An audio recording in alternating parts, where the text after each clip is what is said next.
நேற்று 7/12/2025 அன்னைக்கு நவநீத கிருஷ்ணன் என்பவர் வந்து ஸ்டேஷனில் ஒரு கம்ப்ளைண்ட் கொடுத்துருக்காரு. அவர் வந்து கோயம்புத்தூர் வடவழியை சேர்ந்தவர். சாமி ஐயர் வீதியை சேர்ந்த இதில் நகைப்பற்று வச்சுருக்காரு. அவருக்கு காலையில் 8 மணிக்கு வந்து சரவணன்றவர் பக்கத்து வீட்டுக்காரர் ஒரு ஃபோன் பண்ணியிருக்காரு. அவரோட வீடுலாம் லாக் பண்ணியிருக்கு, முன்னாடி லாக் பண்ணியிருக்கு, உங்கள் கடை உடஞ்சிருக்கு அப்படின்னு சொல்லி அவருக்கு ஃபோனில் தகவல் சொன்னது அடிப்படையில் அவர் வந்து பார்த்துருக்காரு. அவரோட நகைப்பற்ற கடை வந்து கதவு உடஞ்சி உள்ளுக்குள்ளே இருந்த நகைகள் சுமார் 1 கிலோ 15 கிராம் காணாமல் போயிருக்குன்னு சொல்லி நம்மள்கிட்ட ஸ்டேஷனில் வந்து B3 ஸ்டேஷனில் வந்து கம்ப்ளைண்ட் கொடுத்துருக்காங்க. கொடுத்த உடனே நாங்கள் விசாரணையை ஆரம்பித்து கமிஷனர் அவர்களோட உத்தரவு அடிப்படையில் உட்படம் ஏசி அவர்களோட தலைமையில் B3 லாண்ட் ஆர்டர் இன்ஸ்பெக்டர் மற்றும் ஒரு B3 ஐவிங் இன்ஸ்பெக்டர் பாஸ்கர் இவங்க தலைமையிலையும் மற்ற சில இன்ஸ்பெக்டரையும் நம்ம ஹெல்ப்புக்கு எடுத்துக்கிட்டு தனிப்படை அமைச்சு இதை வந்து புலனாய்வு செய்ய ஆரம்பித்தோம்.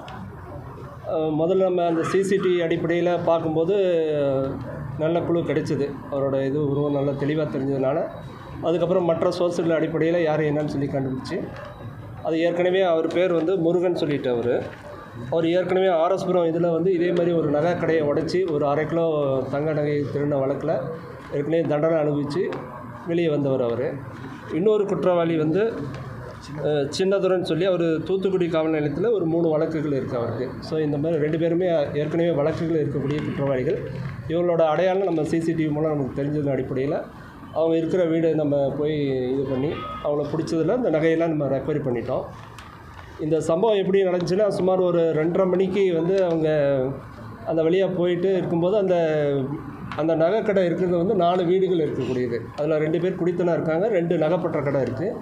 மொதல் கடையை வந்து அட்டன் பண்ணுறாங்க. அது கிரில் ரோடு இருக்கிறதுனால அவங்களால அது உடைக்க முடியல. அடுத்து இருக்கிற வீடெல்லாம் முன்னாடி கதவை லாக் பண்ணிட்டு வெளியே வந்து நம்மளை பிடிச்சிடக்கூடாதுன்றதுக்காக அவங்க லாக் பண்ணிவிட்டு இந்த 4வது கடையாக இந்த கடை இருந்திருக்கு. இந்த கடையை வந்து உடைச்சி உள்ளே போய் எடுத்திருக்காங்க. அங்கே அந்த கடையிலையும் சிசிடிவி ஃபுட்டேஜ் தெளிவாக இருந்திருக்கு நம்மளுக்கு. அது அடிப்படையில் யார் என்னன்றதை நம்ம கண்டுபிடிச்சி இதை ரெக்கவரி பண்ணியிருக்கோம். சுமார் 1 கிலோ 15 கிராம் நகையை வந்து கம்ப்ளீட்டாக நம்ம ரெக்கவரி பண்ணிட்டோம். இதுக்கு முக்கியமாக நம்மளுக்கு ஹெல்ப் பண்ணது சிசிடிவியோட ஏற்கனவே குற்றவாளிகளை பற்றி நம்மளுடைய எக்ஸ்பீரியன்ஸ் நாலேஜ் இருந்ததுனாலையும் இந்த கேஸை ஈஸியாக டிடெக்ட் பண்ண முடிஞ்சுது. 2வது குற்றவாளி சின்னதுரைன்னு சொல்லிட்டு தூத்துக்குடி மாவட்டம். அவர் வயசு வந்து 32 அவருக்கு ஏற்கனவே தூத்துக்குடியில் 3 கேஸ் இருக்குது. ஆடு திருடின வழக்கு, கஞ்சா வழக்கு. முருகன் வந்து கோவை கணுவாய் சேர்ந்தவர். இவருக்கு வந்து ஆர்எஸ்புரம் இதில் வந்து இவருக்கு வயசு 45. ஆர்எஸ்புரம் இதில் வந்து ஏற்கனவே 2017 வந்து ஒரு 1/2 கிலோ இதே மாதிரி நகை கடையை உடைச்சி ஒரு 1/2 கிலோ தங்க கண்டுபிடிச்ச வழக்கு. அதுலேயும் நம்ம கண்டுபிடிச்சி அவர் அரெஸ்ட் பண்ணி ஒரு 7 மாதம் உள்ள வந்திருக்காரு. ஸோ அவர் ஏற்கனவே ஒரு குற்றவாளி. ஒரே இடத்துல தானே 2 பேருமே அவங்க வீட்டில் தான் வச்சு நம்ம அரெஸ்ட் பண்ணோம். வீடு வந்து கணுவாயில் ஒரு வீடு இருந்தது. அடுத்து இன்னும் வந்து மயில்கல் 2 பேர் தான் சிசிடிவியில் எல்லாம் உறவினர்கள். ஏற்கனவே பழக்கம் இருந்திருக்கு அவங்களுக்கு. இது கடையில் இருந்த சிசிடிவி ப்ளஸ் ரோட்டில் இருந்த சிசிடிவி ஒரு 10-15 சிசிடிவி மானிட்டர் பண்ணி வந்துருக்கு. எவ்வளோ நேரத்தில் வெரைட்டிகள் வந்து இது மாதிரி அடிக்கடிக்க தங்க நகைகள் வந்து இந்த பட்டையில் கொள்ளை போடுறது அவங்க வேலை செய்கிறவங்களே எடுத்துகிட்டு போகிற சம்பவங்கள் இருக்குது. அப்படி இருக்கும்போது அவங்களுக்கு நம்ம எந்த மாதிரி அறிவு கொடுக்கணும்? இப்போ இவ்வளவு விலை அதிகமான நகைகளை வந்து அவங்க வரப்படியில் வச்சுருக்காங்க.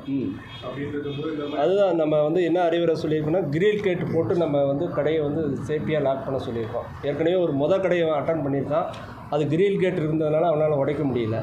அடுத்து சிசிடிவியை வந்து கம்பல்சரியாக வைக்க சொல்லியிருக்கோம். இப்போ மோஷன் சிசிடிவி வச்சு சொல்லியிருக்கோம். ஏன்னா ஒரு நடமாட்டம் தான் அவர் செல்லுக்கு அலர்ட் போயிடுச்சுன்னா இமீடியட்டாக அவங்க போலீஸை கான்டாக்ட் பண்ணாங்கன்னா நம்ம உடனடியாக இது பண்ணோம். இது ஏற்கனவே நம்ம எல்லா நகைக்கடை ஓனர்களுக்கும் நம்ம சொல்லிகிட்ருக்கோம். அதே மாதிரி இந்த சில வேலையாட்கள் வந்து நகையை வந்து கொடுக்குறது அவங்க எடுத்துகிட்டு போகிற சில வழக்குகள்லாம் இருக்குது. அதுக்கும் வந்து நல்ல தெரிஞ்சாலாக வந்து ஆதார் கார்டு இது போன்ற அடிப்படையில் வைக்கிற மாதிரி நம்ம சொல்லி இன்ஸ்ட்ரக்ஷன்.